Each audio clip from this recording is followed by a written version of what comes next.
Moi, je sais que j'ai grandi au travers du sport, je me suis toujours inspiré. À un moment donné, je me suis dit, ok, j'ai envie de créer une start-up dans ce monde-là. Qu'est-ce qui n'existe pas? J'avais aussi envie de rendre un petit peu au monde sportif que le monde sportif m'avait donné. Il n'y a pas de meilleure école et si tout le monde était un pratiquant assidu, je suis assez convaincu que ça permettrait de lutter contre pas mal de choses. Running Heroes, c'est simple, c'est la première plateforme de récompense des efforts. Aujourd'hui, on s'adresse aux coureurs, on s'adresse à tous les coureurs en France. En France, il y a entre 8 et 10 millions de personnes qui font de la course à pied, occasionnellement ou régulièrement. Les utilisateurs synchronisent leur application de running, du genre Nike+, Runtastic, Garmin, peu importe, avec leur compte Running Heroes. Et ça, on les récompense. On récompense leur effort avec des points. Hier, pour vous dépenser, pour prendre l'initiative d'avoir une activité physique ou sportive, il fallait compter que sur votre propre motivation. Nous, on a décidé de la booster en vous permettant d'être récompensé via des marques partenaires qui vont vous proposer tout un tas de choses. Une fois qu'on a eu affiné cette idée et qu'on avait en tête ce qu'on voulait lancer sur le marché dans les mois à venir, on l'a construit. Donc là, c'est surtout Jean-Charles qui a travaillé pour construire le truc.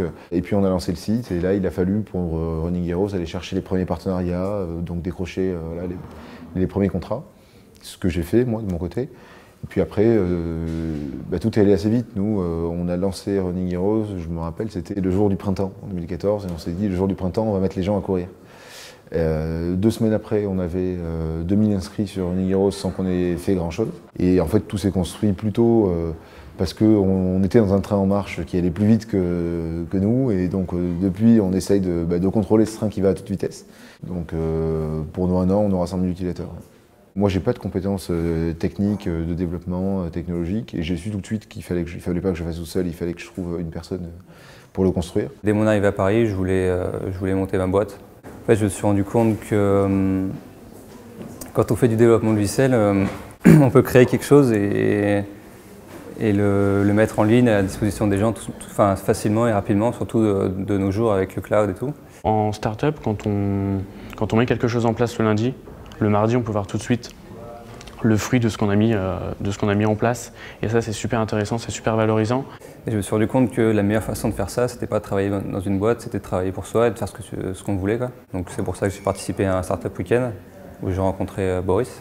Donc événement qui permet à des profils différents de se rencontrer et de finalement lancer leur start-up en 54 heures.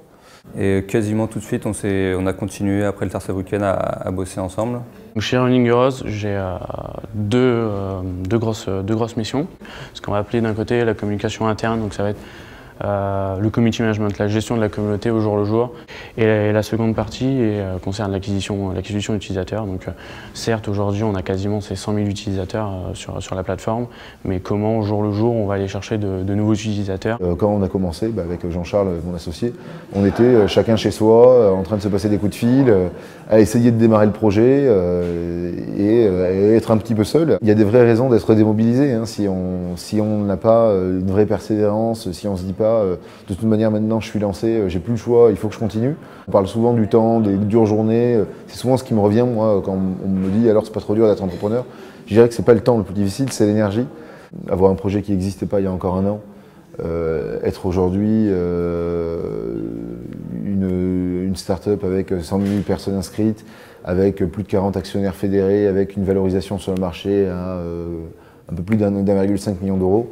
Ça veut dire qu'il y a du chemin qui a été parcouru. Nous, l'enjeu maintenant, c'est observer ce qui se passe, rester devant. Moi, on m'a toujours dit, je raconte souvent ça à l'équipe, parce qu'on me l'a souvent dit en course à pied, mais c'est pas la peine de te retourner pour voir où sont les autres derrière. Si tu restes droit et que tu restes bien positionné et que tu vas vite, on ne te rattrape pas.